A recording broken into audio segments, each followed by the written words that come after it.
There were times where Joe Biden greatly disappointed me and frankly, angered me.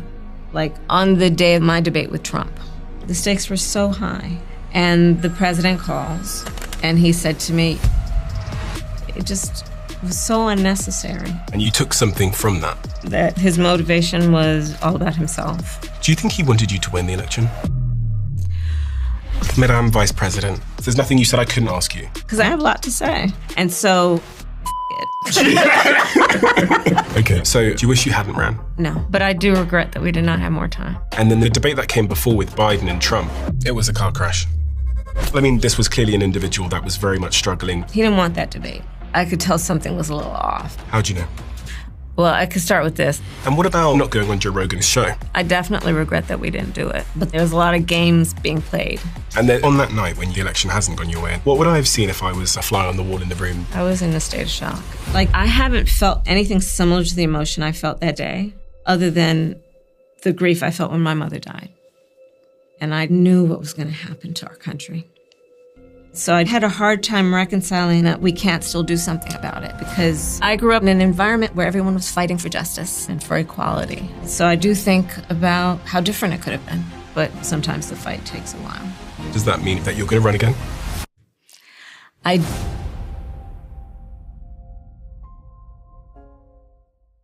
I see messages all the time in the comments section that some of you didn't realize you didn't subscribe. So if you could do me a favor and double check if you're a subscriber to this channel, that would be tremendously appreciated. It's the free thing that anybody that watches this show frequently can do to help us here, to keep everything going in this show in the trajectory it's on. So please do double check if you subscribed. And thank you so much, because in a strange way, you're part of our history and you're on this journey with us. And I appreciate you for that. So yeah, thank you.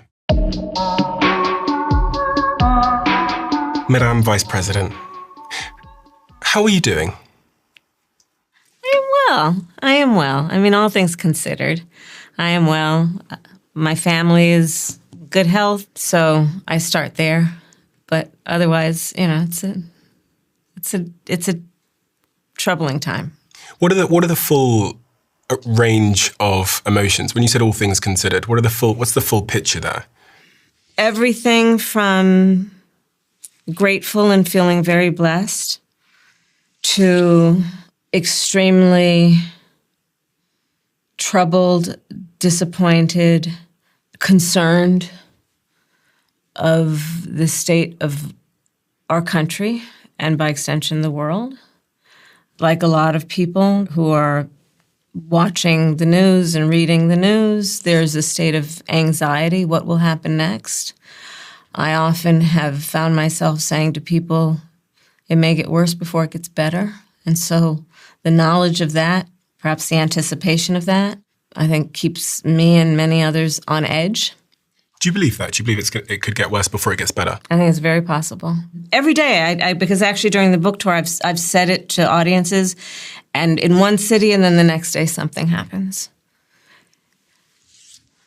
There's a lot that's very unpredictable about this administration, although there is almost all of it that I did predict. Now, I know you only had 107 days to potentially intervene in the course of history, but when you see these things playing out that you're referring to, that incite those feelings you have of frustration, a little bit of anxiety, etc., do you feel a sense of responsibility in a weird way? Because there was a percentage chance of sort of intervening in these things. This is a complex question to ask, but it's... I do think about how different it could have been.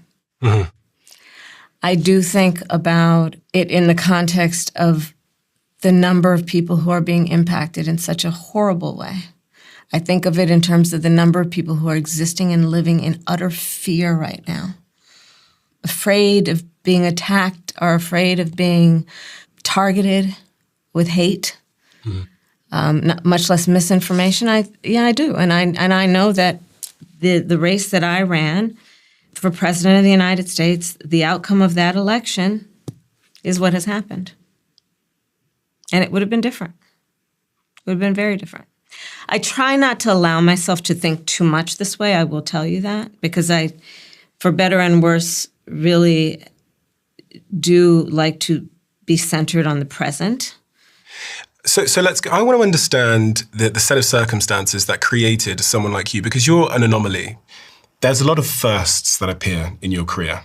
But if we start at the beginning, what is the context that shapes someone to become such an anomaly in their professional career? My parents and the community that raised me. My mother arrived from India in the United States at the age of 19 by herself. My mother, naturally, at that young age, became aligned with the civil rights movement. In Berkeley and Oakland, California, met my father, who had been a national scholar in Jamaica. They fell in love, and here I am. My sister and I were born, and we were born in an environment where everyone was fighting for justice and for freedom and for equality. Every message we got was, you are important and you have a duty to figure out how you're going to participate. I noticed this as I was reading through your story, how service and helping others seems to be so interwoven into your DNA. And even we spoke to Doug, your husband, and he was telling me a story about your first date with him. What did he tell you?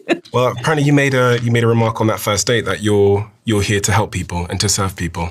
Yeah. He told me many things. I have many pages of what Doug said. Very fascinating. He's very in love with you, by the way. I'm very in love with my husband, and he's very funny. I hope you got a sense of his humor. He was a hilarious guy. Yeah, well, he and I had such different careers, both of us being lawyers, right? He went immediately into private practice. I never wanted to be in private practice. It was never about money for me. It was always about people and how could I do the work that was about protecting people and giving people dignity. Why protecting people? I think there's a lot that has to do also maybe with birth order.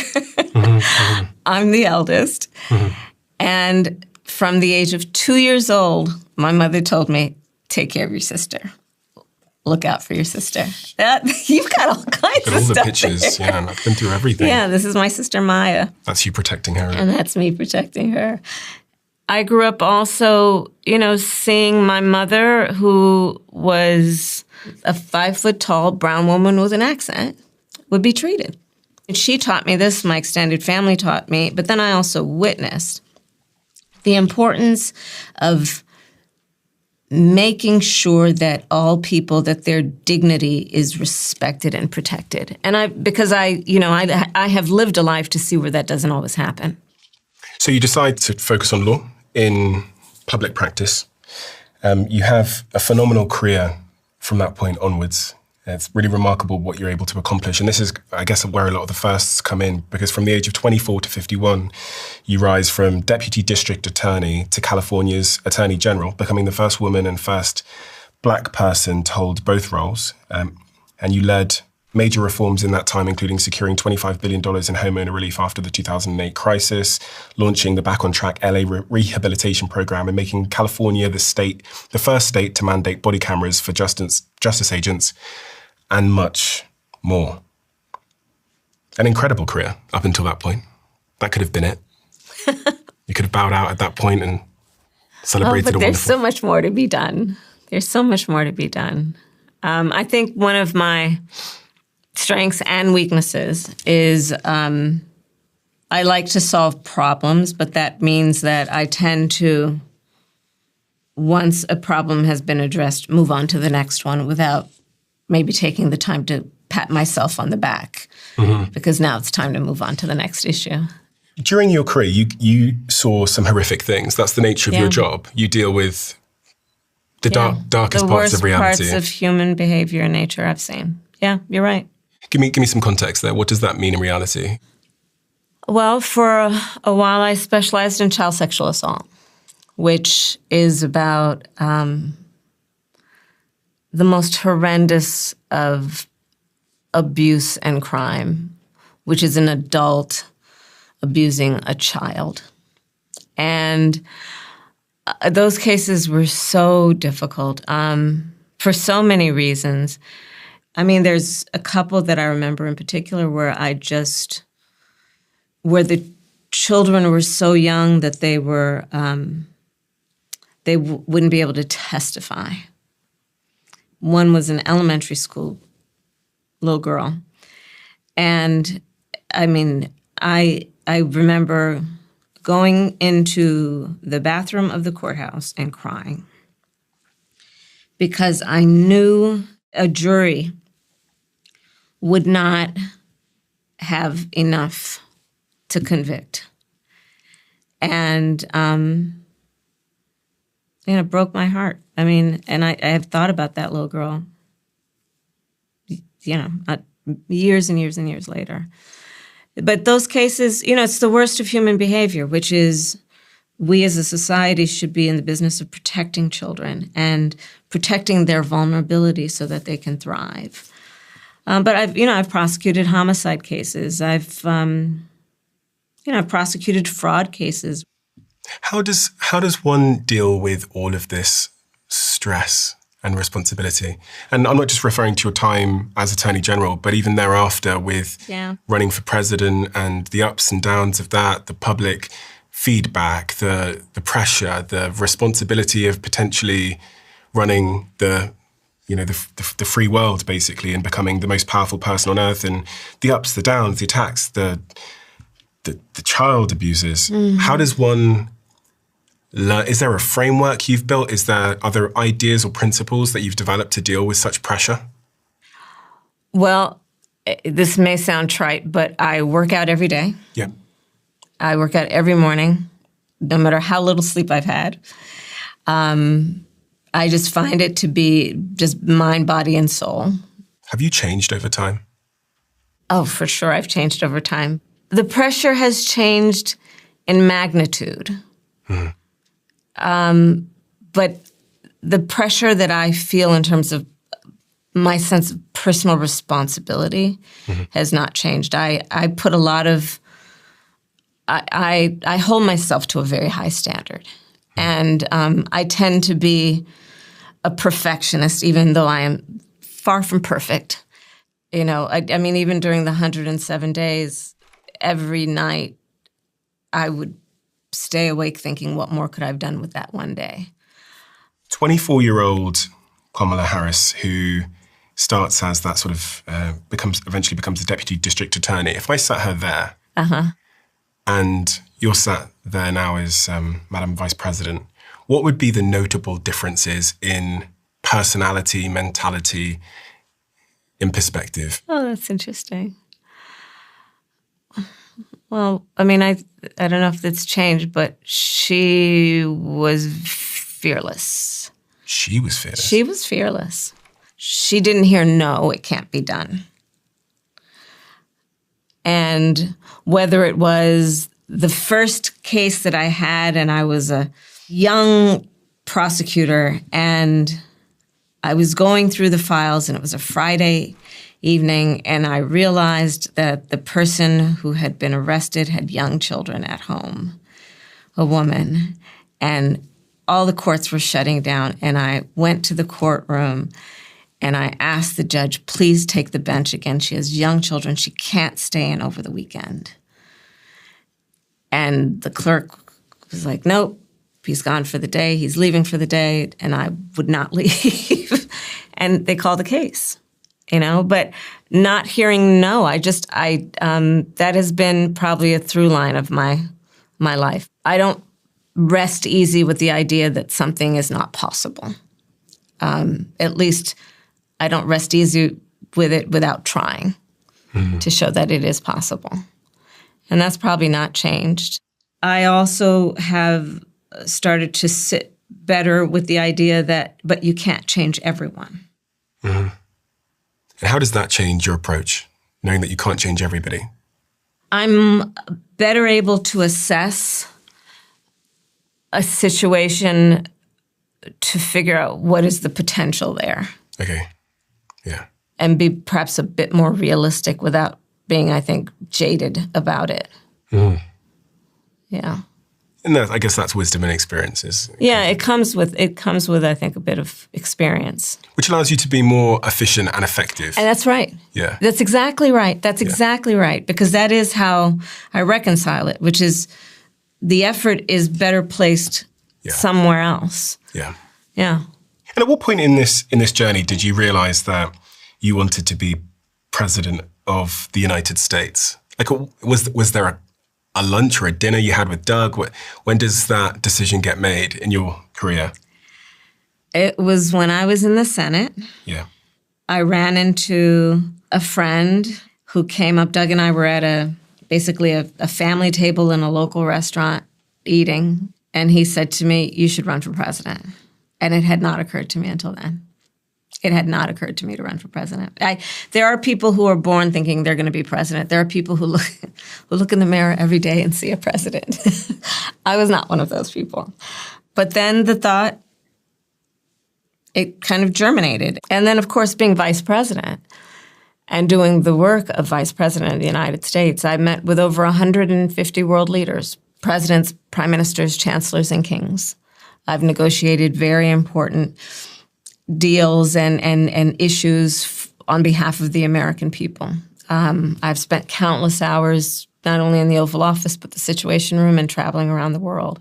And so in those 107 days, I was fully aware of not only the importance of the job, but fully aware that I had the experience and knowledge to be able to do it effectively. I mean, this is one of the things. I was actually just talking to a friend of mine downstairs, Lucy Mangini, who sat out there. And we were talking about this idea of like, does imposter syndrome ever leave you? And imposter syndrome is a bit of a loaded term, but you kind of assume that people in higher places than you are have some like genetic or mental or some gift. They have all the answers. But the higher you climb, with your own continued naivety, you start to suspect that no one really is genetically gifted or like has some superpower that you don't have. Right. And I'm wondering if you've experienced that in your career, where the higher you've climbed, you've realized that actually everybody up here is like, I'm like that, like, or I'm at least on their level. Have you had that experience in your career? Yes, I have. But I've also had the imposter syndrome experience, and that was when I was first elected DA. And I challenged then the incumbent. I started out at 6 points in the polls, which is 6 out of 100. People recently asked me, about polls? Well, if I listened to polls, I would have never run for my first office, and therefore we wouldn't be having this interview probably. And I won, and it was not expected that I would, at least when I jumped in the race. And there I was sitting in the office, and I thought, oh my God, I'm now the elected DA of a major city in the United States. In hindsight, we call it imposter syndrome. To your point, maybe it is a very loaded term, because I think there's nothing wrong with having, and I think there's a lot that is good with having a certain level of humility. And in particular, when the people have vested you with great power, right? To understand it's not about you, right? I think that is part and parcel of what when we call imposter syndrome, or who has it. I think often it is because they understand how serious the job is on behalf of others. Yeah. And I applaud a bit of humility, honest humility, not feigned humility. Yeah. Right? Because there are plenty of people that are, self-deprecating for the sake of the shtick of it all. Yeah. But yes, to your point, does it ever the higher you go, it does. It does, because the more you're exposed to being, the more you're in the rooms with the people who otherwise feel untouchable, the more you understand that they are not untouchable. Yeah. It's a polite way of putting it. The more you understand, everyone's got a little dust on them. Yeah. And they're not everyone's shiny. But it's liberating to know that that's the case, because, we all put this ceiling above us, and we think, no, that's my level, and everyone above that has some gift that I will never be able to attain. So I won't even strive to break that ceiling, because, I don't deserve to be up there. But and also don't discount the signals that many people are sent that you don't belong there. Yeah. And I especially when I'm mentoring people, will often say to them, don't ever limit yourself based on other people's limited ability to see who you are. That's their limitations, to see who you are in your capacity. Don't impose those limitations on yourself. Well, I mean, that photo I showed you before we started recording that LeBron posted is a pretty iconic example. I'll put it on the screen, but it just goes to show, I think, all the vice presidents that came before you, and frankly, they all look the same. So one might fall into the trap of thinking that if I don't look like this, then I can't do this job. You know, that's what I think the human mind logically might arrive at that conclusion. It looks for pattern recognition. It might think, if I'm not one of these here, one of these men here with this suit on and this kind of hair and this age, then that's not a position I can thrive in. I'll see you and add one. Okay. And everyone else thinks that this is the image of who can do the job. Yeah. So the added challenge is not only the limitations one puts on themselves, but the limitations one might be met with around other people's perceptions about who can do what.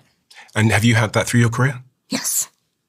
Is there any particular examples that always sit at the front of your mind where you really, really felt that the room you were in, people were discounting you purely based on appearance or gender or race or anything like that? I mean, there are times in my career when I walked in the room and someone said, you know, something along, if they didn't know me, if they didn't know what they were walking into, you know, they were waiting for my boss. And how did you deal with that? How did you stop that suppressing you? Because it's very easy to feel that and go, oh, and to shrink. You may often be the only one who walks into a boardroom, a courtroom, a meeting room, who looks like yourself or has had your life experiences. But when you walk in that room, chin up, shoulders back, knowing there are so many people who are not in that room, who are so proud of you walking in that room and expect that you will use the voice that you carry. You know, and there are tools that one has to employ when you otherwise are aware that you might be presenting the unfamiliar. But I also would caution is don't walk in that room with the assumption that your value will not be recognized, right? And so again, this gets back to my point about we all have to moderate what limitations are we putting on ourselves with what limitations are being sent our way. And when you say tools? Well, just like that. Don't when you walk into that room, see all the people. I think sometimes of Mrs. Frances Wilson, who was my first grade teacher who attended my law school graduation. I think of my mother who would say to me, Kamala, don't you ever let anyone tell you who you are. You tell them who you are, right? And you think of these people when you walk into these important rooms to remind you... It's a tool I have used over a period of time, and it has served me well. Yes, there's Mrs. Wilson. That's at my law school graduation, and that's my mother. That's exactly right. How about that? Yeah. Where'd you get all these pictures? Well, stalking, you know. Yeah, that's Mrs. Wilson. And so why is thinking of Mrs. Wilson helping you when you walk into those rooms? Because there is, I think, a key to success that each of us who has achieved success probably shares, which is there has been someone at least, and it could be a parent, it could be a teacher, it could be a neighbor, it could be a pastor, someone who convinced you were special. You may not have been particularly special, but they told you were and you believed them. I know that's true for me. I may not have been particularly special, but I had a few people who told me I was, and I believed them. But with that came, therefore, don't do this thing because you shouldn't be doing that thing, but go in that room.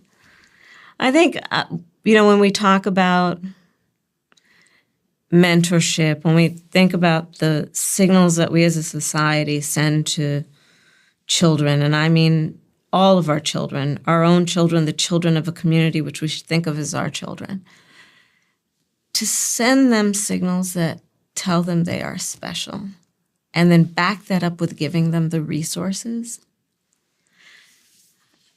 would make us a much stronger society.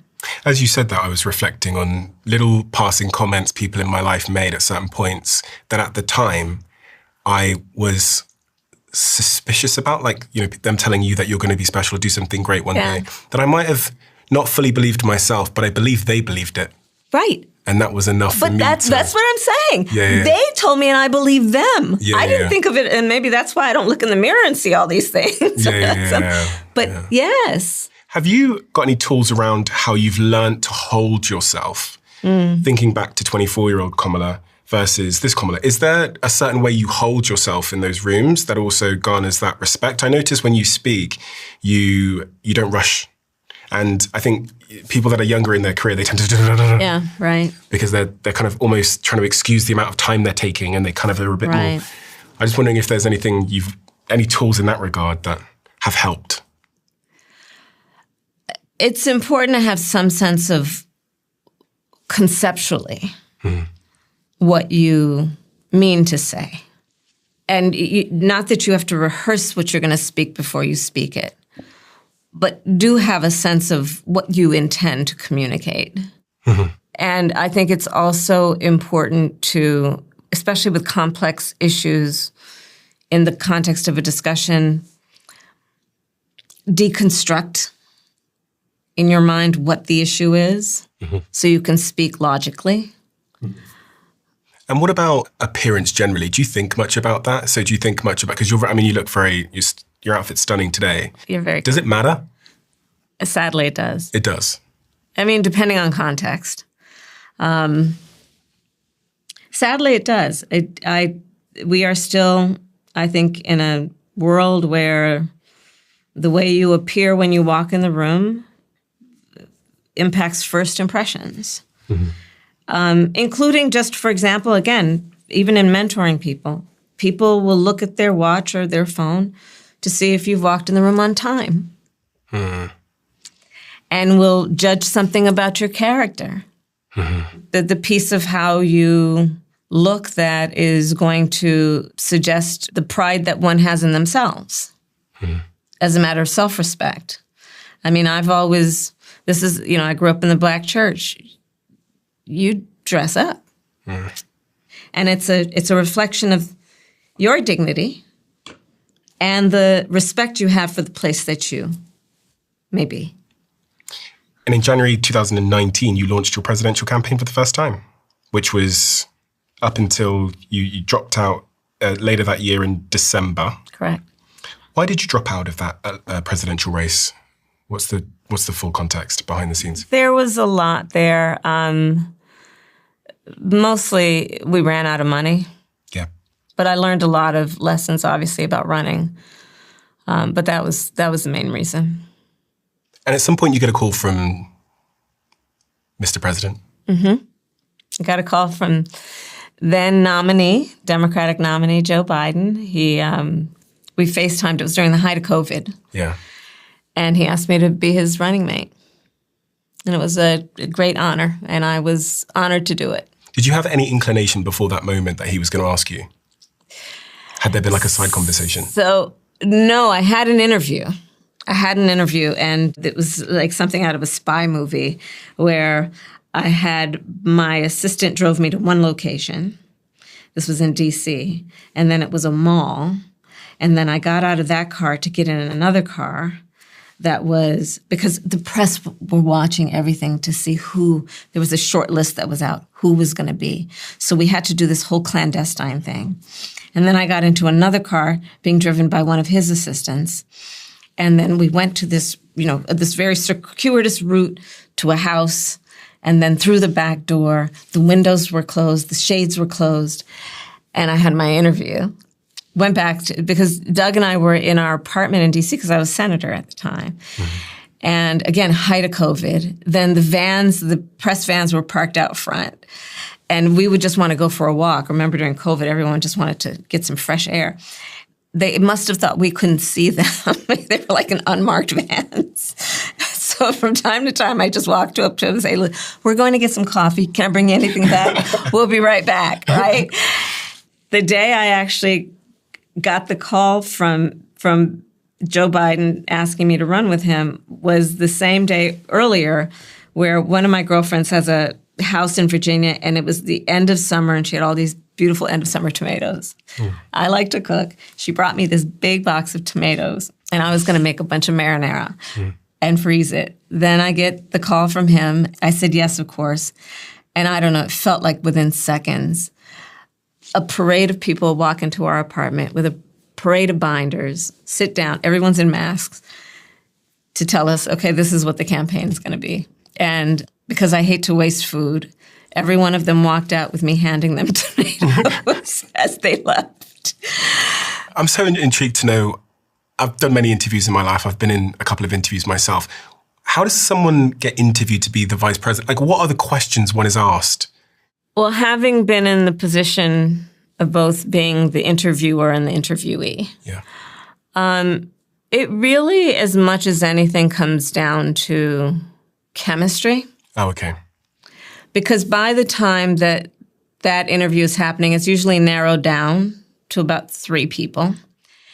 So all the vetting has been done. I mean, the vetting, I had such a truncated experience when I was running for president of just a couple of weeks. But I think Joe Biden took like 9 weeks to make a decision. And so there's vetting. When I was being vetted for vice president, I had a, 9-hour interview with a lawyer going through everything, my taxes, my professional record, everything that was, everything. I mean, talk about a colonoscopy. It was just virtually, that's kind of what it was. And so when all of that has been done and it's kind of green light through that, then it's about sitting down and just deciding, because it is going to be a partnership, right? And it has to be. It has to be where you feel that you can trust someone, you could work with them, you're doing it for the same reasons. Was it what you thought it was going to be? Being vice president? Yeah. I didn't know exactly what it would be because there's nothing that can compare to it. I mean, I was the 49th vice president of the United States. There have only been 48 before me, right? Mm-hmm. And I don't think anything can truly prepare you for what it is, because it is a very unique position where you are, again, you are number 2 in command. Mm-hmm. So the seriousness of the responsibility is that. I give all credit to now the late President Jimmy Carter, who decided when he was president, having come off of Kennedy and Nixon and everything, he decided that the vice president should be given greater responsibilities than had been the case, because God forbid something happens to the president. There should be a smooth succession. And so Walter Mondale was his vice president and was the first to have an office in the West Wing. Mm-hmm. The responsibilities were, again, to meet with world leaders. The responsibilities were to travel the country on behalf of our administration and our policies. It's an incredible responsibility. And, meeting with the variety of people who, for the most part, just want us to achieve good things. When I was reading your book, 107 Days, one of the really surprising things was, but also makes sense when I understand human nature, was that you talk about how some of the president's staff were basically suppressing you a little bit, suppressing your accomplishments, because you're a threat to them. Mm-hmm. And I think you were told pretty early on, or you'd heard pretty early on from a chief of staff, that the vice president is kind of seen as a threat to the president. So the lore has it that the outgoing chief of staff to the president will tell the incoming chief of staff to the incoming president, regardless of political party. Rule number 1, watch the vice president. Lore has it that that's the case. And then I had, of course, run against Joe Biden. I was very and acutely aware that I would have to over and over again prove my loyalty, that it wouldn't be assumed. You say in the book, the president's staff was adding fuel to negative narratives that sprung up about me. Yeah. The president's inner circle seemed fine with it. Indeed, it seemed as if they decided I should be knocked down a little bit more. Yeah. I was shocked when I read that. But at the same time, understood it. Because it's human nature. But also shocked. Because one wouldn't expect that. And it was counterproductive. It was absolutely counterproductive. Was there a particular moment where you realized that this was happening? For the first time? To be candid with you, I had a sense of it for quite some time, but it was after the election that I really started to hear the stories about it. I mean, I had a sense of it. It was clear to me in terms of just the challenges with getting them to uplift, getting them to defend, especially when there were inaccurate, unfair attacks. And then I started to hear more stories after. And what you mean by that is when there were unfair media attacks on you that could quite easily have been rebutted or debunked. Yes. There was no desire to debunk them. The staff and the resources under the president as compared to the vice president are enormous. And to the extent that the vice president is being attacked, resources were available but not used to defend the vice president in the way that they could have that would have inured to the benefit of everyone involved. Because that's what I think. There's an argument to say it was in their interests, because if you and Joe Biden are strong, Joe Biden's more likely to then win the next election. Exactly. That's my point. We rose and fell together. Yeah. And did Joe Biden know that was happening? I don't know if he did. But it's the staff underneath him that are in charge of that. Yeah. Okay, so so you're saying that you think they wanted you to be weaker in public perception because that kind of keeps you in your place? I think that was part of it. I do. I think that they decided that, there are far too many people in this world and in professional life who approach things with a zero-sum game. Yeah. Yeah. If I have more, you have less. And it is incredibly short-sighted. And I think it's actually quite provincial thinking when you're talking about the stakes that were at play in our administration and, of course, in the election.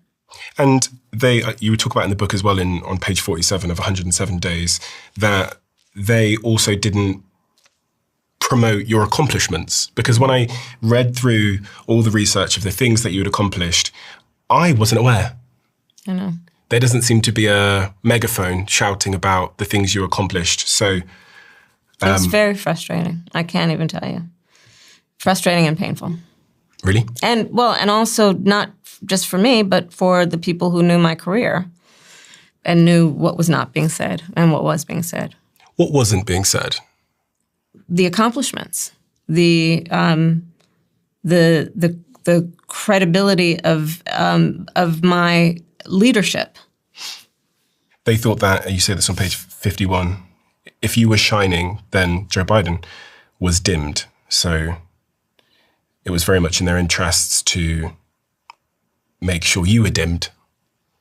One could argue then so that Joe Biden was shining. Yeah, and that was, again, it was very short-sighted.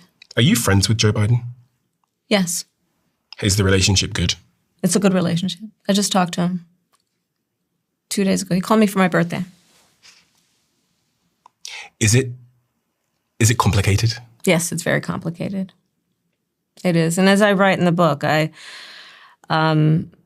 is very complicated. I have a great deal of affection for him. And there were times that I've been quite candid about where he greatly disappointed me. And frankly, angered me. Yeah.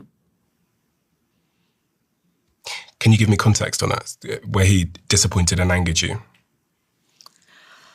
So I write, and I thought about this. Was I going to write about it or not? And I decided in writing this book I was going to just be honest. And these are the facts, and the reader can take what they want from it. On the day of the debate, my debate with Trump,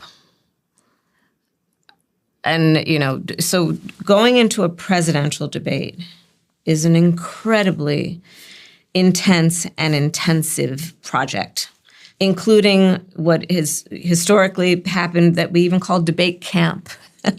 Can you imagine? And it's no camp at all. It's going into where you basically are sequestered for a period of time immediately before the debate. Where did you get all of these? This is Philippe, who played Donald Trump. In your debate camp? In my debate camp. And he never broke character, ever. So this is a fake Trump that was brought in? This is the fake Trump. He would do the makeup, the orange makeup, the long red tie. He was just awful. awful in the best way in trying to get me prepared. And there were a lot of people like Philippe. There were a lot of people who are, I'm very fortunate. I have people who have been with me for years and years and years through these various offices. And, even if they go on to different positions, they always come back when needed. And so debate camp was this intense, basically a preparation process where your team will basically they'll break you and then build you back up.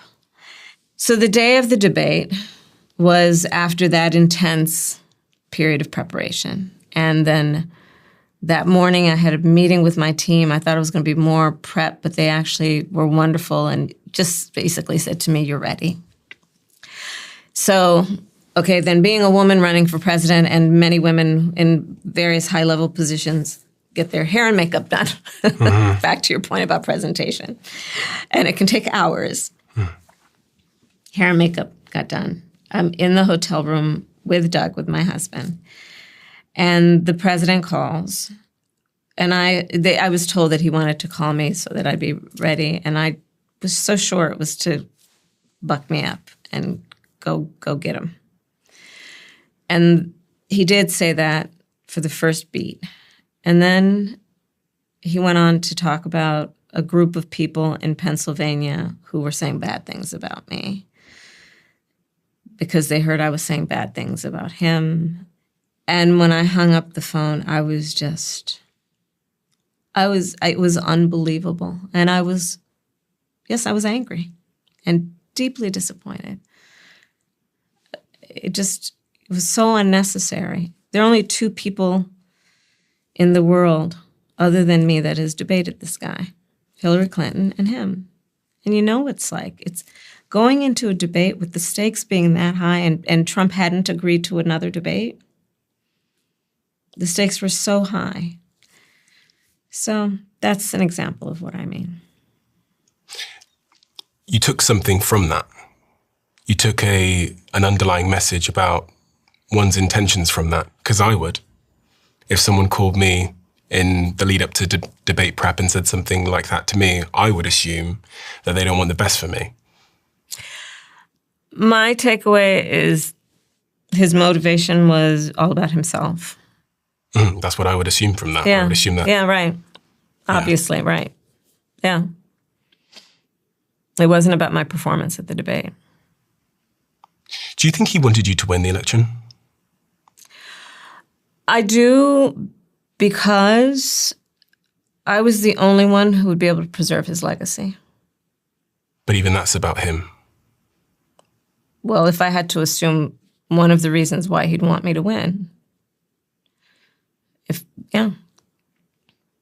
And of course, that this all wouldn't be happening. I don't think anybody who cares about the future of the country, the democracy, or even just protecting the Constitution of the United States would have wanted this. Yeah. Just a bit of a reminder to me that a lot of people in the highest places in power are maybe a little bit self-focused. Yeah, that is the case. And I think that is the case. I've seen it. Maybe, dare I say, that's how they get there? I think that may be a big part of it if they don't have something else that is the pull or the push. Yeah. Because I look at your life and your career and I see a dedication to the same thing, which is like serving people. Yeah. And it's at the expense of financial opportunities and other opportunities you could have pursued. And it seems to be really, really authentic to me that your agenda was to serve people. I can't say that about everybody else that I've studied or interviewed in the political environment. And the other thing that, so I watch all these debates. I'm such a big fan of American politics. So I was up at 12 years old watching Obama get inaugurated or whenever it was. I was a young kid at the time. I stay up and watch all the debates. I always have since I was a kid. I watched that debate. But the debate that came before with Biden and Trump, it was so apparently clear that this was not okay.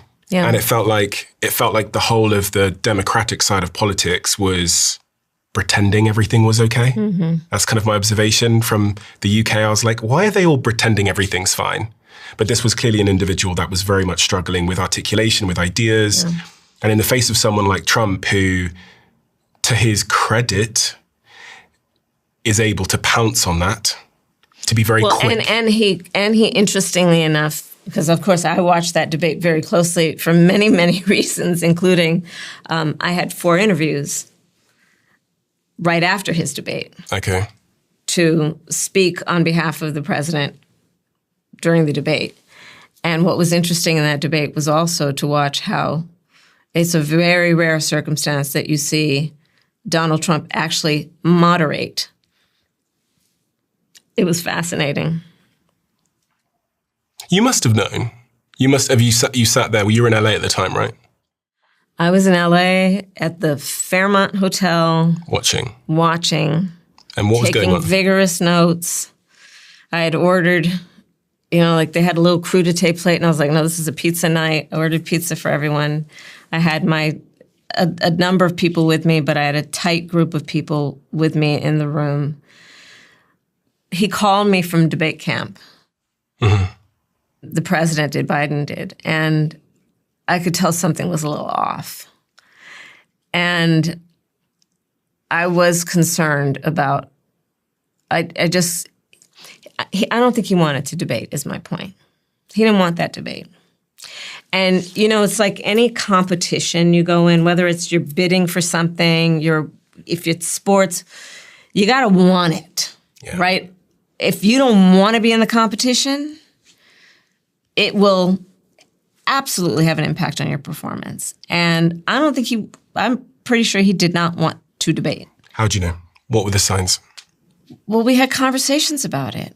I think he got talked into it. And in any event, so I'm watching the debate with my tight team. I wanted it to be a small team so I could just be candid as it's happening, because I know I have 4 interviews right after.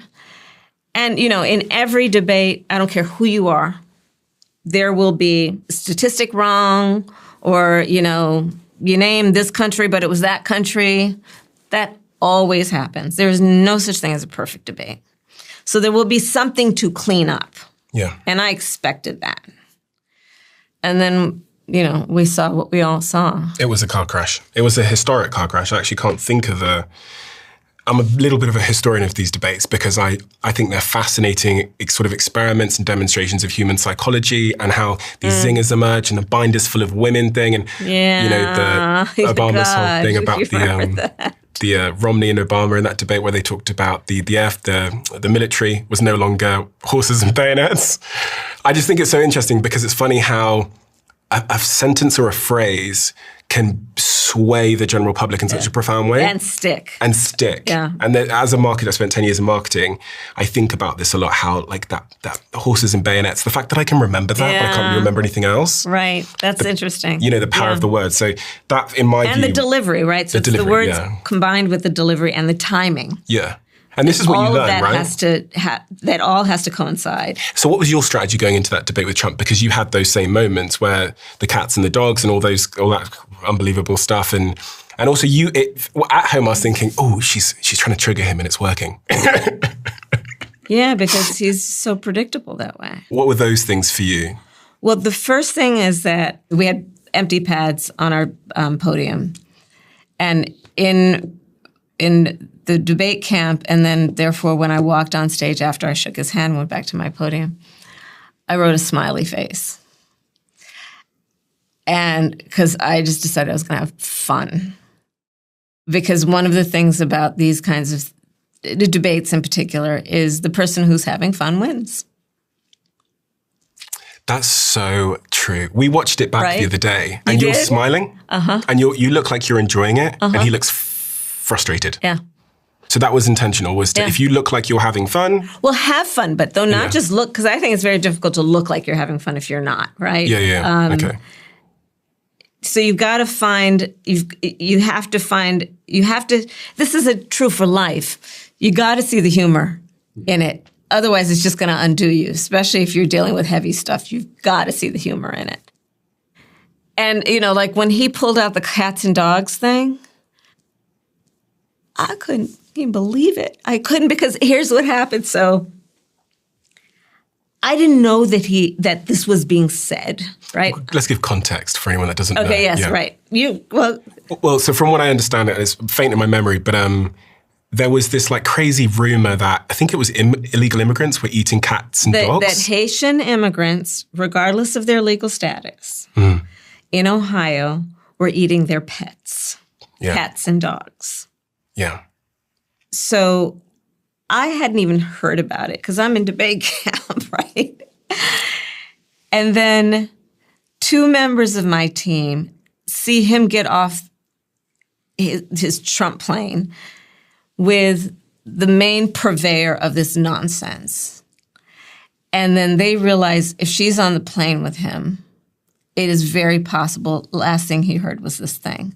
So they last minute tell me, by the way, a lot of them call me boss because it's like, this is what you do in law enforcement, and it just stuck, right? Hey, boss, we got to tell you something. We didn't mention it to you. There's this whole thing that they're saying on that side about Haitian immigrants eating cats and dogs. And I was like, are you kidding me? That's ridiculous. No, but it's what they're saying, so just it may come up in the debate. Sure enough, it did. But see, here's the thing that I would say to you, Stephen, that, again, one of the reasons I wrote the book is also there are lessons to be learned from those 107 days to be applied today. I believe that part of what is the method is say the outrageous thing. Then everyone is going to focus on that outrageous thing. And meanwhile, this is happening, right? And so, meanwhile... Misdirection. Oh, yeah. Yeah. And misdirection includes, by the way, talking about immigrants eating cats and dogs and not talking about what's your plan for working Americans to bring down the prices. So then the press covers that whole thing and not, where was his plan for bringing down prices?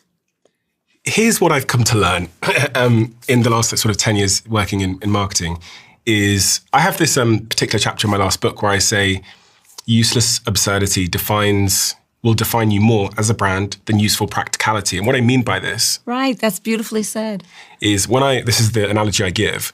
I went to this gym in Canary Wharf and I walk in and it's got this 100-foot climbing wall. It's a massive gym, incredible. I come home, I tell my girlfriend, I go, babe, there's this incredible gym. And then the next sentence out of my mouth is the most absurd thing because I know that will be the most impactful. So I say, they've even got a 100-foot climbing wall. Because if I say that, it implicitly tells my girlfriend this gym is big. And even in my last company, the thing that the press focused on in my office wasn't our work, our case studies, the clients we had. It was that we had this massive blue slide that went into a ball pool. So whenever the press came, they said, can you go stand by the blue slide?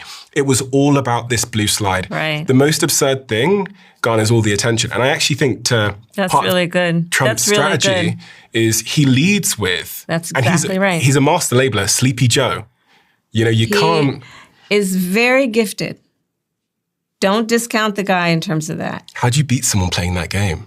You have to be relentless on focusing on what's actually happening. Does that work? And it means also deconstructing so that, one of the things, for example, that I've been talking about recently is there's a word that applies so well to him in this era, which is a phrase, gaslighting, right? So there's a whole lot of gaslighting happening, which is basically misrepresenting, lying, scapegoating, distracting, right, from what's really occurring, including like this whole thing where he's coming down so hard with these mass deportations, which is picking up a lot of American citizens, by the way, in the process, hardworking people in the process. And what he would have people believe is that Your predicament is because this is what he actually is trying to sell. Your predicament is because of relatively powerless people. So you don't focus on the powerful people. He's basically saying to the American people, you have less because of people who have even less than you. Here's the counterpoint. It works.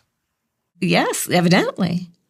But there is, but at some point, the veneer and the deflection has to wear off. I don't know when exactly that is going to happen. I think that, listen, the tariffs taking hold, and when we get around to the holiday season and people realize how many toys are made in China, what strengthens that approach is the rapid amount of disinformation that is spreading.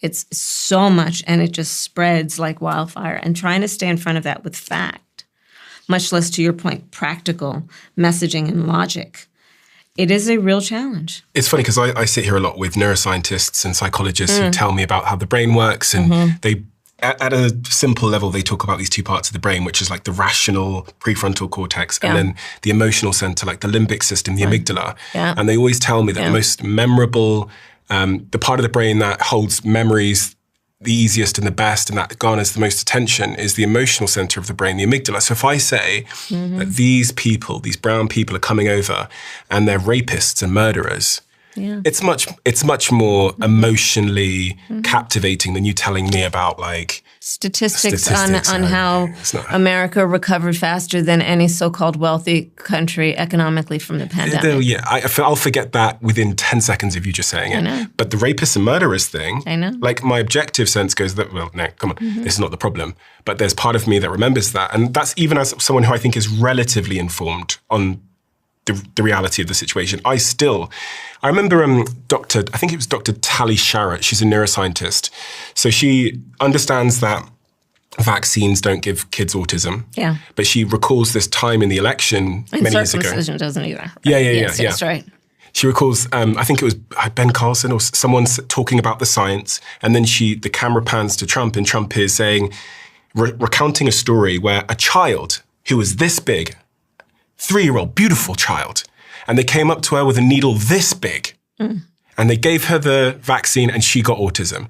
Now, science on one hand, an emotional story on the other. I know. Tali, I think, said to me at the time, she goes, even though I know it's not true, there was part of me that was a little bit scared. I know. So my question here is, how does the Democratic Party win in such a war when you're being fought with emotion and fear? How do you win with logic and rationality? Like how? I'll answer your question directly, but I want to just add to the question that I think part of the question has to be, what is the responsible of media? What is the role of corporate-owned media? God bless independent media. Because a lot of it is also about what set of information are people working with? For example, I've talked to a number of people who voted for me, saying to them, who are having debates, disagreement, ending relationships with people who voted for him. And part of what I'm asking people to do is not to assume that the people with whom they disagree are working with the same set of information. Now, I didn't say facts, because 2 + 2 is 4. But I think it's a big mistake for us to assume we're all working with the same information. And then when you compound that with, intentional efforts to misinform and disinform and target it. I was a member of the Senate Intelligence Committee when we investigated Russia's interference in the 2016 election. We declassified our findings. We made them public. It included the fact that this adversarial nation, included in what they targeted Black voters, with the assumption that there are certain people and demographically certain groups who are more susceptible to an argument about why they should distrust their government because they have a lived experience that tells them that. And so I would say flippantly, so now all of a sudden the issue of race in America is a national security issue, so everybody needs to deal with it. we know that certain demographics are targeted with mis and disinformation, be they what we've seen around targeting young voters or other groups based on race or gender. So when we talk about the role of the Democratic Party, there is a very big role to play, and there is a role for us to require social media companies to play, media companies to play, and so on, because information is coming from all of these places. And the challenge is as big as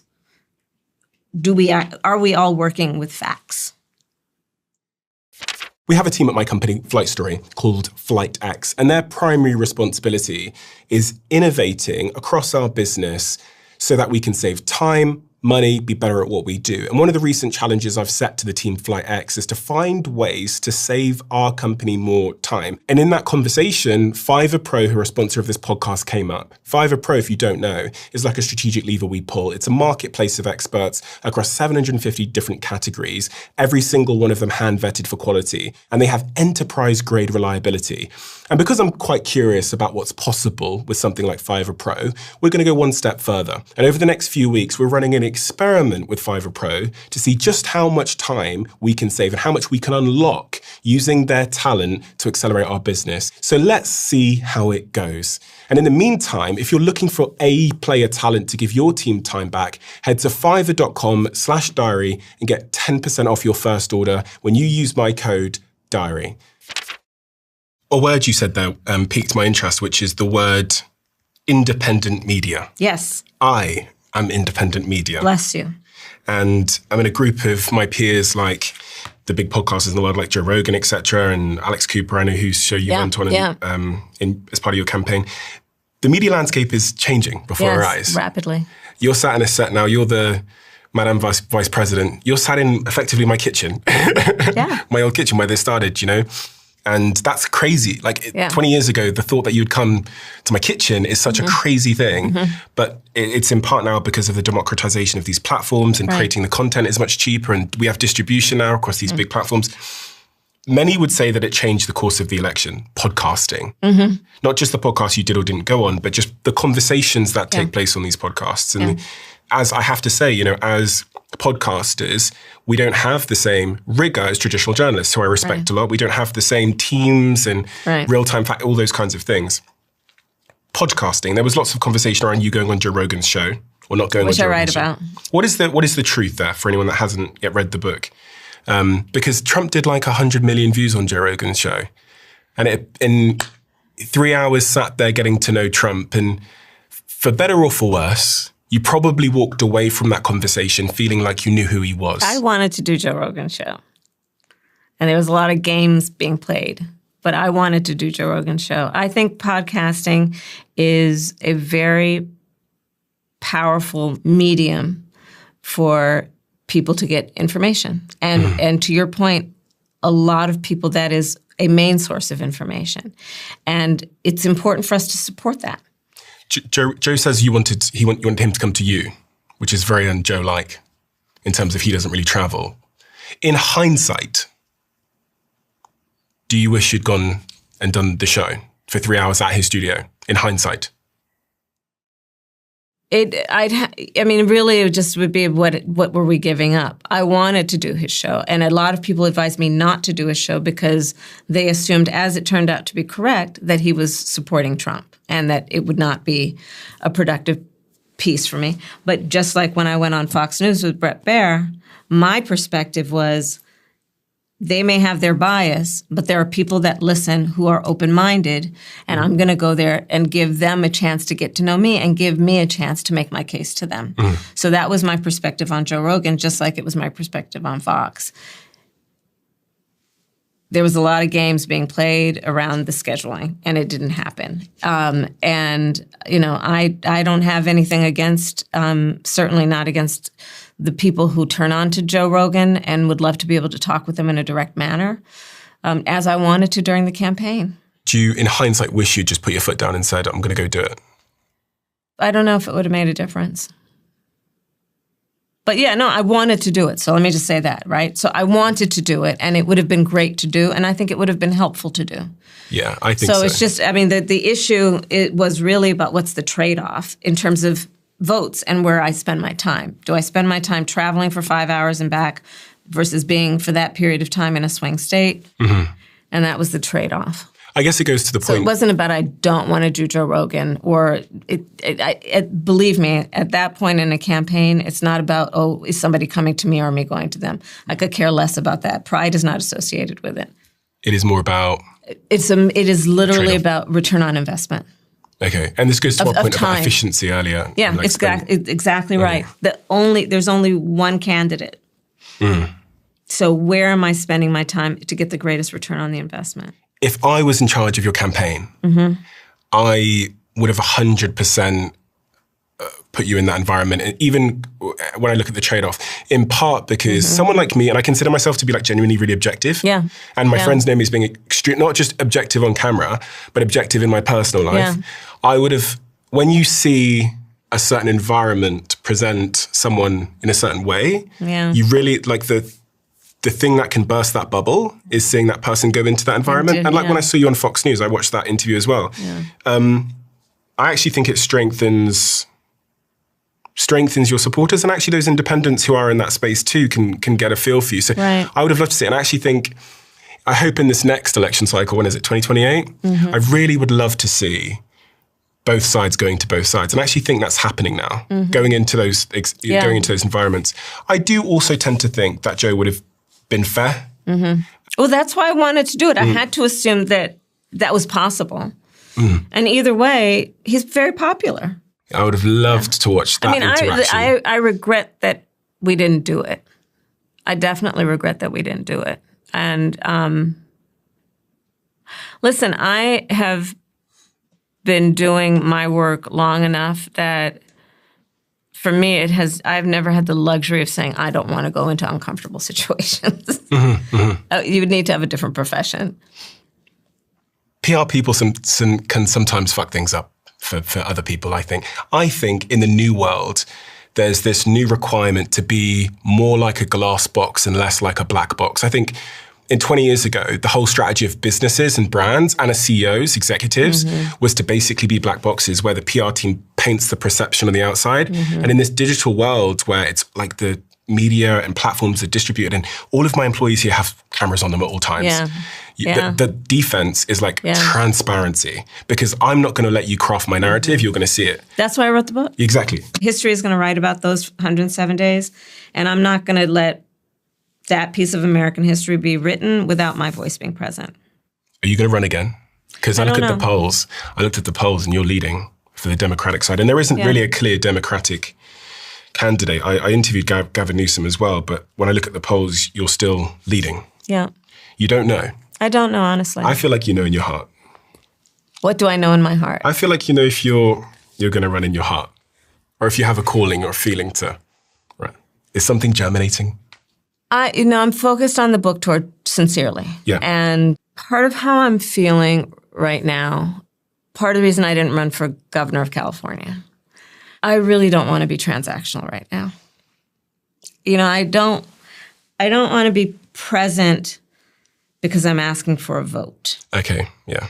What's the case for running again, and what's the case for not running again? I think the case for running again is if I can make a difference. Honestly, if I can make a difference. If I feel that I can offer something as president of the United States that would be not only uplifting to the American people, but would be about, getting us on a correct trajectory. Do you know what my next question is going to be? What? Do you believe that you can offer something to the United States that's going to be uplifting and get us on a better trajectory? I mean, that's why I ran the last time. So 28 is a far. It's practically tomorrow, but it's not. And we'll have to see what happens over the course of these next few months, several months. Is there a case against running again? What would that be? It's difficult to run for president. It takes a toll on your family. It takes a real toll on your family. Anyone running for president should really take very seriously the decision, because it is not for the faint of heart. You have to be able to take a punch and throw a punch, but you got to be able to take a punch. A lot of punches. Yeah. There's something that comes with success, whether you're running for president of the United States, build a successful business, have a public profile,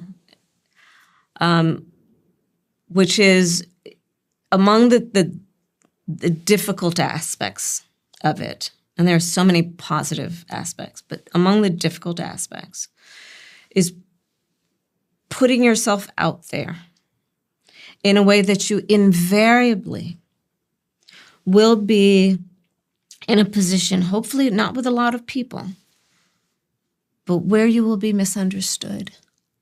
That's an awful feeling. Yeah, it is, yeah. Oh, it's an awful feeling to be misunderstood. In this environment in particular, invariably you will put yourself in a position where some people will hate you.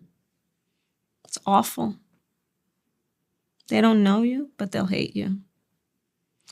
And so to do anything that is about distinguishing yourself by virtue of the thing you can offer or a differentiation from yourself and others of, in a similar category, it exposes you to a lot. And so you have to know why you're doing it. And I believe that you have to do it for something that is bigger than yourself. Not about your own power. Not about your ego. Not about your entitlement. It has to be because to endure this, not just the process of getting into the job, but the job itself. You got to be clear about why you're there. On that night when the results come in and you realize that the election hasn't gone your way and that Trump is going to be elected, what would I have seen if I was a fly on the wall in the room? I was in a state of shock. Really? Mm. Did you think the day before that you were going to win the election? I did. Yeah. And so when did the proverbial penny drop? When I got a call from my campaign manager that it looks like we need 200,000 more votes that we can't find. Meaning it's just the map, the numbers. And the thing I kept saying over and over again, I was in a state of shock. I was so inarticulate, but maybe very articulate. What I kept saying over and over again is, my God, my God, my God. Really? Over and over. I couldn't stop. I haven't felt that emotion, anything similar to the emotion I felt that day and for quite some time, other than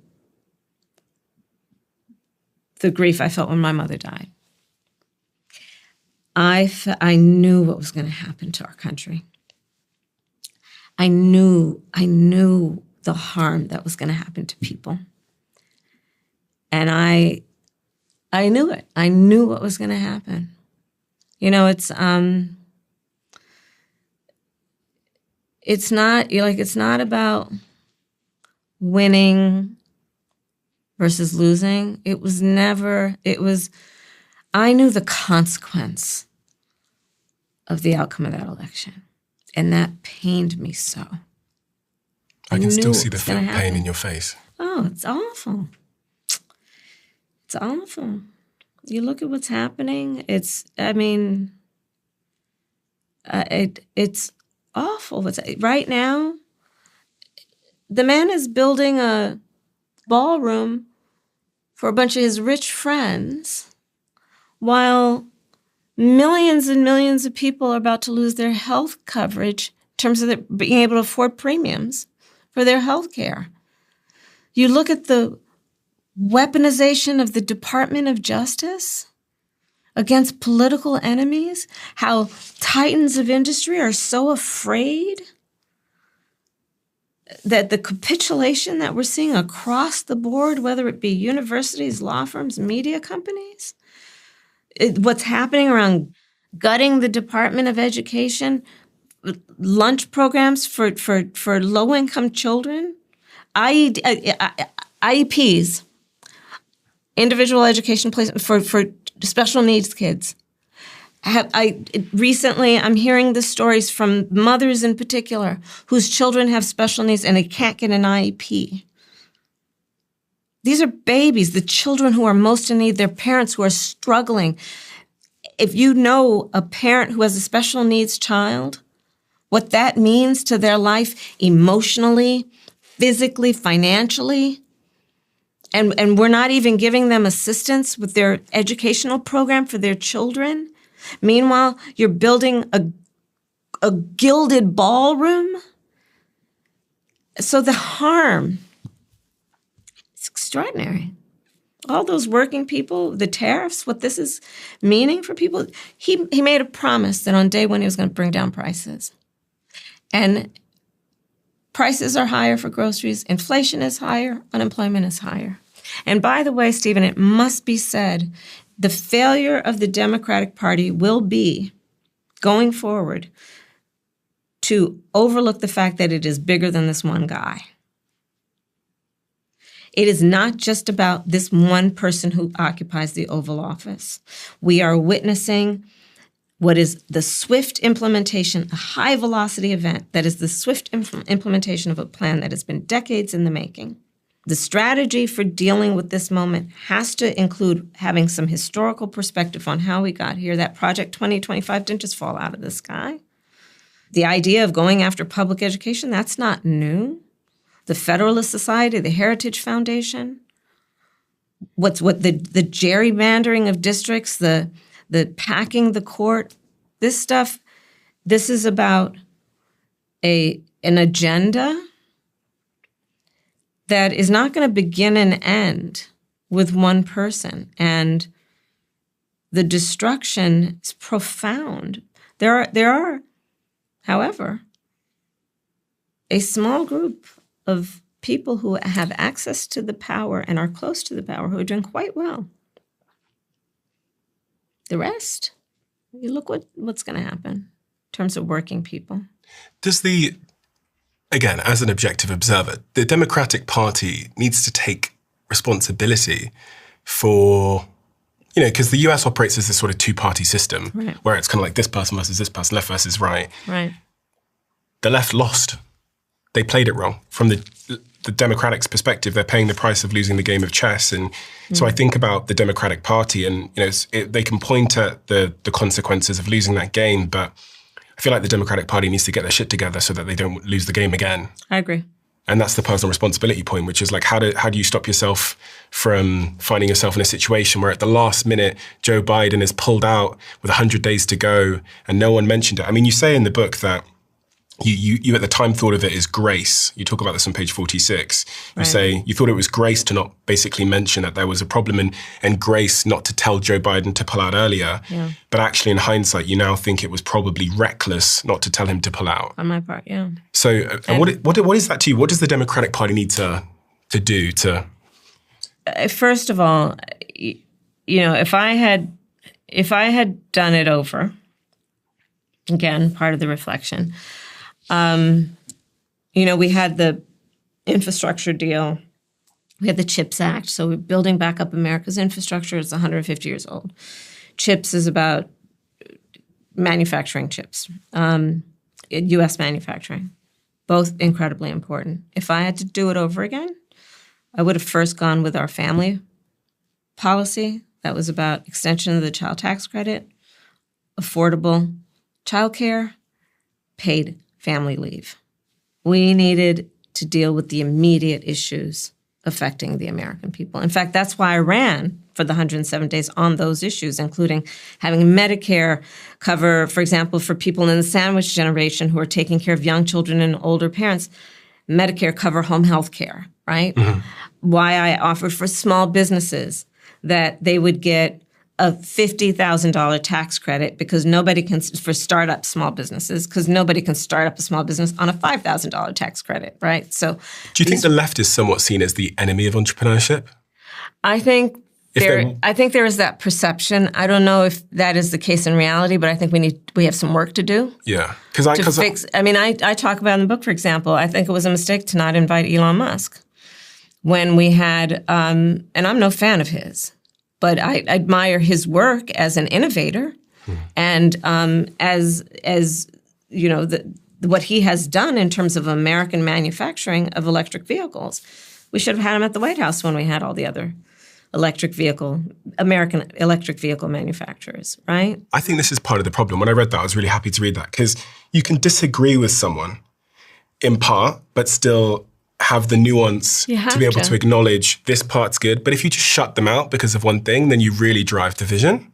I mean, this gets back to my earlier point about what's the motivation for the decisions that a leader makes. And the motivation has to be what is for the greater good. And have the ability to put aside, those things that may fall in the context of being more personal. Mm-hmm. But I think we have to do a better job of also focusing on being a bit more bold. For example, I think we should reduce voting age to 16. I'll tell you why. So, Gen Z, they're age about 13 through 27. They've only known the climate crisis.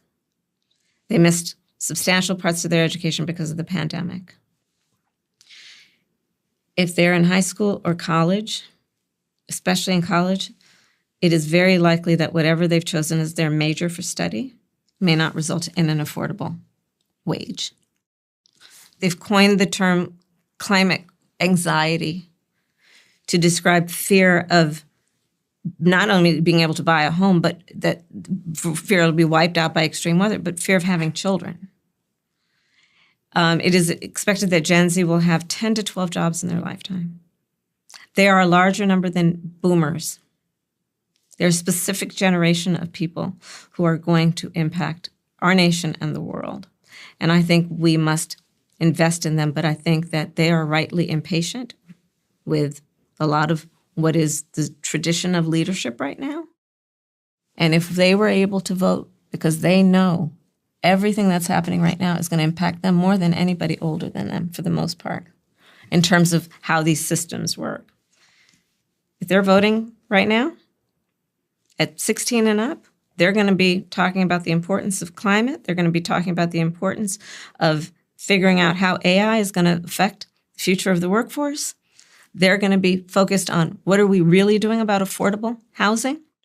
And basically in politics, here's the hard truth about this. There are two centers of power that tend to influence how politicians think. Groups that vote the most and people who write the most checks.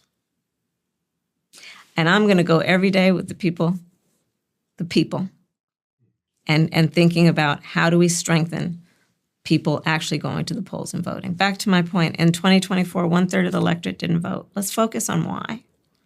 And are we talking with them? Are we offering them bold solutions? Are we bringing ideas forward that are speaking to their immediate needs? Are we doing it in an effective way? Back to your point about podcasts and other mediums.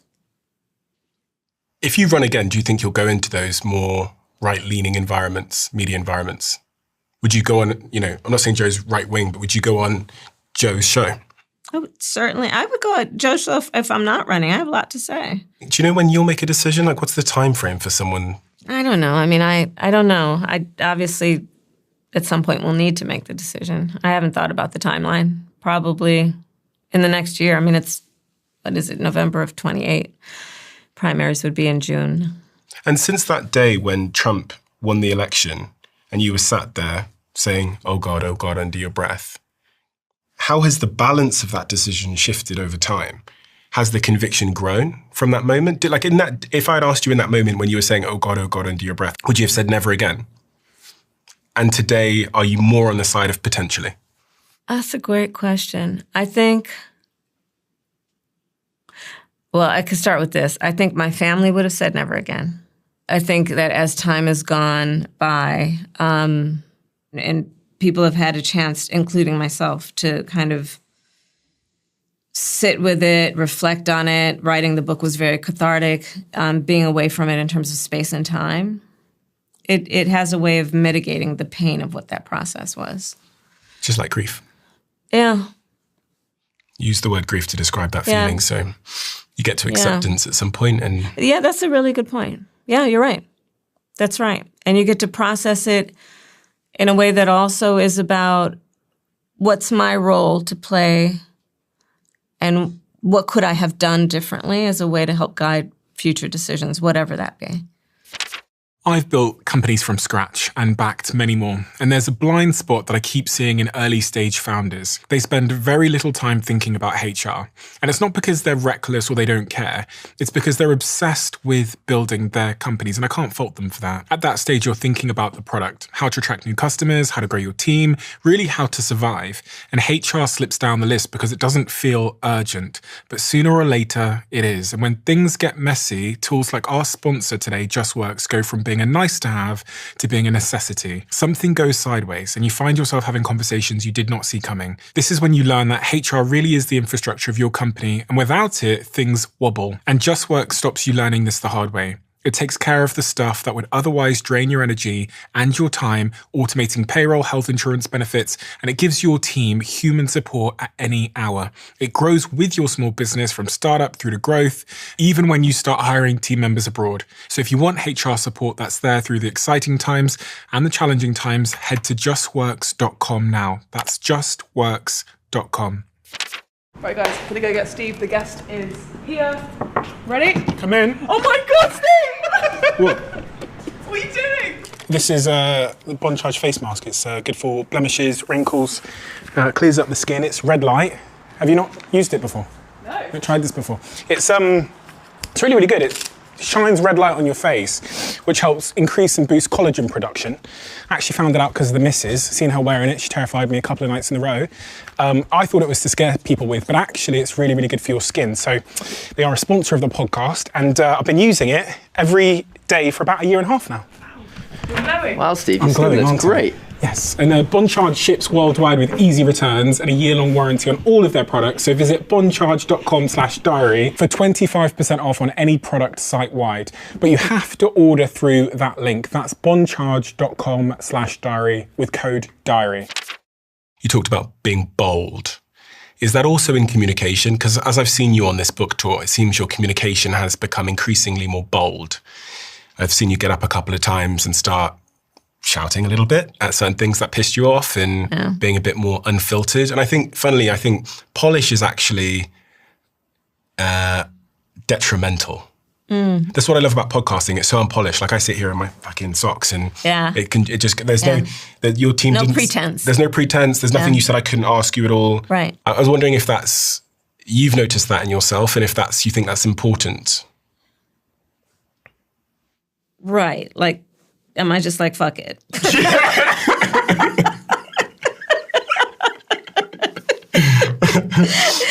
Yeah, exactly. Don't ask the question with pretense. Yeah, exactly. That's exactly what I mean. Are you just like, fuck it now, it doesn't matter? Because the book had fuck it energy.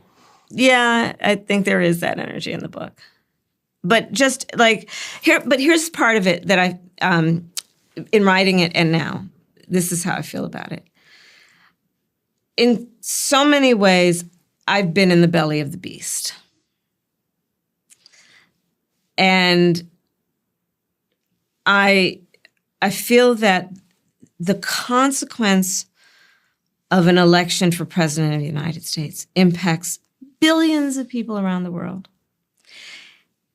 And yet the process can be so opaque. And what I also hope to do with the book is just lift up the hood on it so people could see how it runs.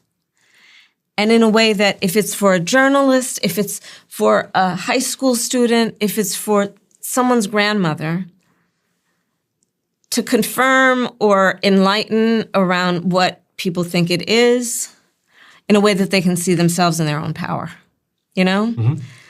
And that does require demystifying it. And I guess part of demystifying is, like, I'm not going to hold on to, this kind of thing should not be talked about.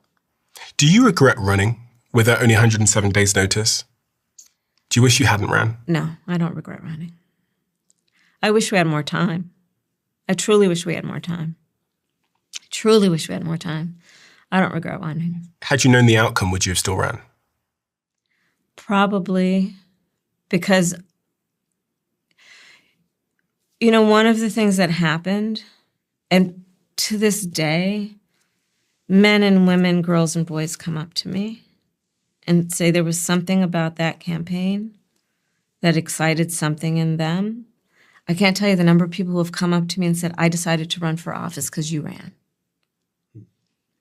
The number of people who have come up to me and said, I decided to go to law school because you inspired me with the number of people who have told me about their young children who, saw something and got excited about it and wanted to be a part of it. I don't regret any of that. I absolutely believe that we turned something on. In fact, I'm going to say this differently because it's not like people didn't have it in them. They had it in them.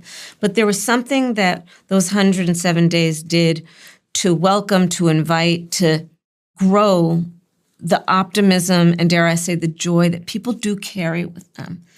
And what I hope to do with my voice right now is to remind everyone, please don't let your spirit be defeated. We may not have won the election, but our spirit can't be defeated because then they really win. And sometimes the fight takes a while, right? So I don't regret having run in spite of the outcome. But I do regret that we did not have more time. I mean, you've got more time now. I have time to do a podcast. Time to run for president as well, potentially. Well, I've got two pictures here, which I thought okay. are beautifully sweet. I'll show you both of them. But okay. These two pictures here of Doug and my Dougie. Yeah. How, if I was in a situation where the election results had come in and I had that call from my team saying that there's 200,000 votes we can't find, I think I'd probably be turning to my partner in those moments. Oh, I definitely did. Talk to me about that. What role did he play? I mean, he is, it sounds so corny, but he truly is my rock. He is, my husband is just fully self-actualized. He's not pretending to be anything he's not. He is a strong man who cares about his family, cares about hard work. He is loyal. He has a sense of humor. He's very encouraging. He's very honest. And, I want that for anyone and everyone. I know you talk with a lot of people and, about advice, about career and all of that. For any of us, what I want for anyone who has ambition for success, have in your life, and it doesn't have to be a lot of people, but that circle of people who have some understanding of what you're going through and are there when you want to laugh at the thing you're not supposed to laugh about. You want to use the words you don't use wherever you pray. The people who, I talk about, if you slip and fall, they'll laugh at you and then pick you up and push you back out there. None of us has achieved success without those people in our lives. And it might be your spouse, it might be your partner, it might be a family member, it could be anybody. But be intentional about having those people in your life because, look, this is life. They're, it's so cliche. They're going to be the ups, they're going to be the downs. It's the beauty of living that, it involves the whole spectrum. But when you have people that can be with you on your journey, it just makes it better. Do you remember what he said to you that night? Well, he was in as much of a state of shock as I was. I have to admit, we were not very articulate that night. How long did that last? Well, not until I started writing the book. and getting to the chapter on election night. Do you know that was the first time Doug and I talked about election night? Really? How many weeks, months was that? Months. So We had never talked about election night. Never talked about election night. It was when I was writing the book. That's when he told me something I had no idea, which is he and my brother-in-law had been campaigning on election day in Michigan. All felt good. I remember talking to him, and he said, it feels good out here. Everybody's saying it feels good. Then on their way back to D.C., they got a call from a friend of ours who was a Democrat, who was a pundit on Fox News. And he was in their boiler room, their war room.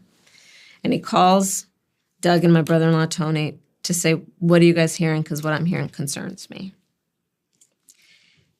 I didn't know that happened. All I knew was Doug went campaigning with Tony. I was campaigning. Everybody was campaigning. I had a house full of family. When he came back to the house, I knew something was like a little off in retrospect. What I didn't know is he had that information. And he had gone up the stairs to take a shower and pray. And I didn't know until we talked about that chapter, because we talked about that night. And then I was talking to him about, we always do friends and family dinner. And I said, Doug, remember the tables? And do you remember who was sitting at our table? And he said, I said, remember when I gave the toast? He said, you didn't give the toast. You didn't give a toast. I said, I did. He said, no, you're thinking about one of the other events, because we used to do dinners in that room. No, it was our friends and family dinner. I gave a toast. So I looked for the photographs of that night, and I found one, and there I am standing giving a toast. Doug was so in his head at that point, worried about what he heard from our friend about what Fox News was reporting in their boiler room. He didn't really experience any of that. You know, have you ever had Frozen those? over, yeah. But you've just like something is so weighing on that you're not experiencing anything because that's all you're thinking. Mm-hmm. But he didn't want to tell me that night. Could you tell? He prayed it was going to be different. In hindsight, could you tell that something was off with him? In hindsight, I could tell. And and we never, because we had to function. We had a house full of people, family. The next day, because we were going to go to Howard University's campus, my alma mater, to give a victory speech the night of the election. Told everybody to come back the next day. And so then I had to get ready to go and give a speech, which was a concession speech. And actually to the point of, I had to reconcile. I would close every rally by saying, when we fight, we win.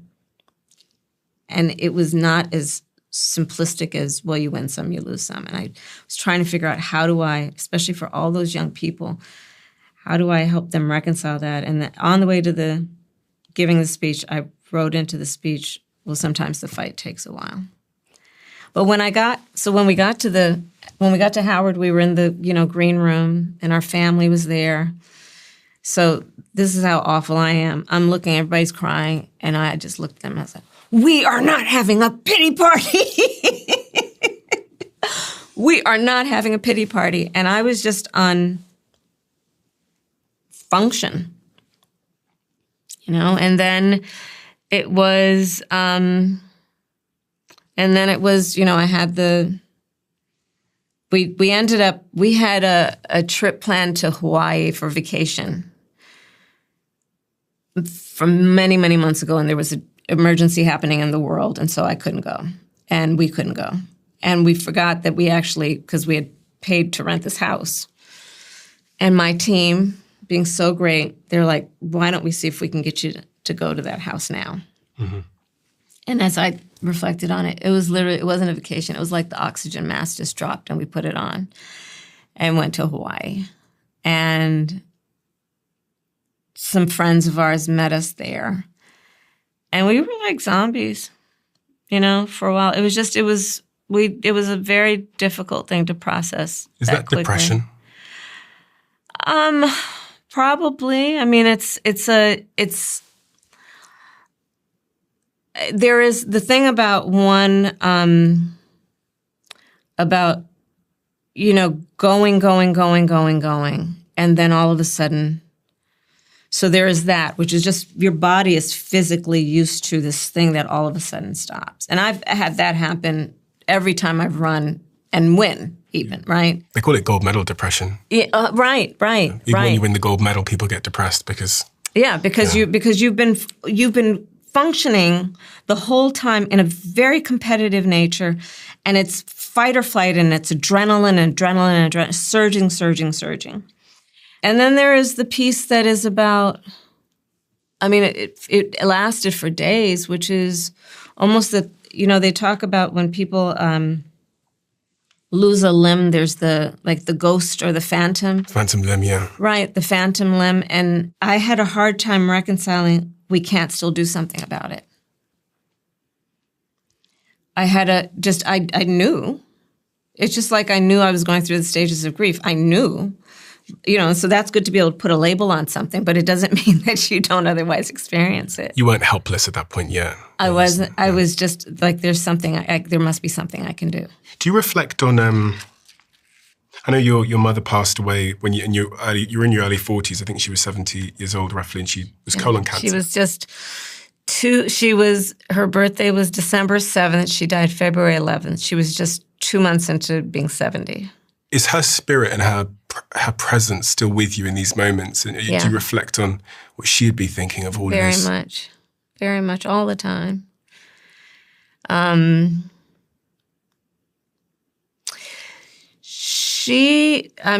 can't. It's funny. I've talked to a couple of people who've lost their parents who've lost them recently, but whose parents had a similar nature to my mother. And one of them said to me most recently, she said, "I'm so glad my father is not alive to see this because it would kill him."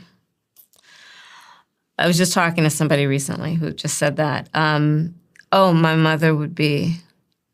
it would be a great distraction for me if my mother were alive right now, because I'd have to spend full time talking her down. It would be...